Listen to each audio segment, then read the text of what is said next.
Next up we have Barbara Harroun, who is an assistant professor at Western Illinois University.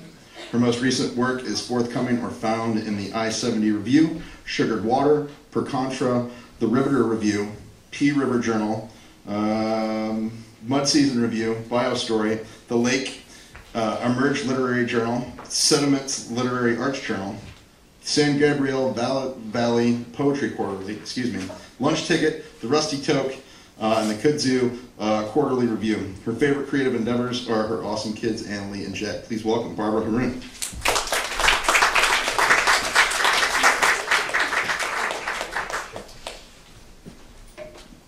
I have legs like tree stumps, so I've got to lower this puppy.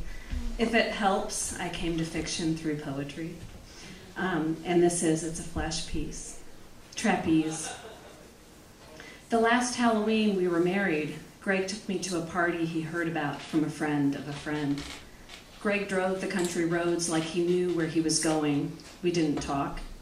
The Indiana farm was an hour from town, and on the ride out, I thought about apple bobbing, hayrack rides, bonfires, and ghost stories, activities where Greg and I might feel like touching, holding hands, or at least sitting next to each other. He finally turned down a dirt lane, which led eventually to a field. Two men in fluorescent orange vests directed traffic with flashlights. Greg paid $6 to park. I asked what was going on, and Greg just said, wait and see. He said, "You'll love this."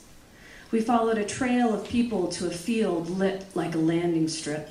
Small circles of strangers past joints and bottles. There must have been close to 300 people milling about, some in masks and costumes, though most wore jeans, heavy coats, and sneakers.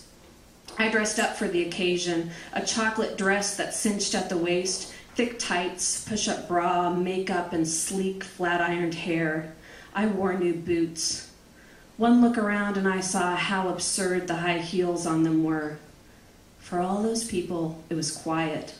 I heard dried corn husks crackle when people shifted their stances. We stood alone. Greg took a fifth of Jack Daniels from his coat pocket and handed me the keys. He drank deeply without offering.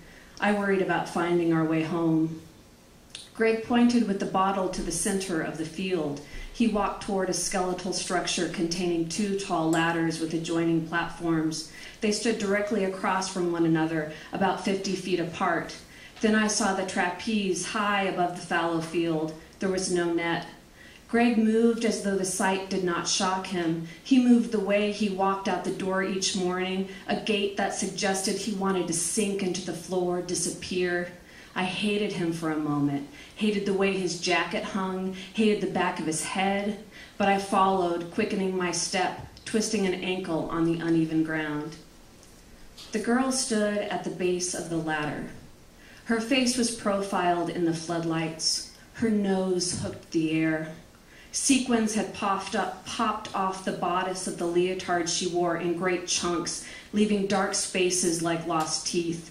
She was thin and too young to have real breasts. The tulle of her tutu was frayed and stained. It tilted to reveal a bony hip. She leaned into the ladder and tremors ran through her arms. She hung her head. Light caught a silver strand of snot trailing from her nose. She was crying. A tall man stood behind her and whispered in her ear. Her head reared up when he pushed an index finger into her ribs. A bullhorn sounded. The man grabbed her butt with both hands and pushed her up the ladder. He followed behind her, and the people around me began clapping and stomping their feet. Some let loose wolf whistles. The crowd quieted when the girl reached the platform. Greg looked on evenly and drank. The man reeled the trapeze in on a pulley.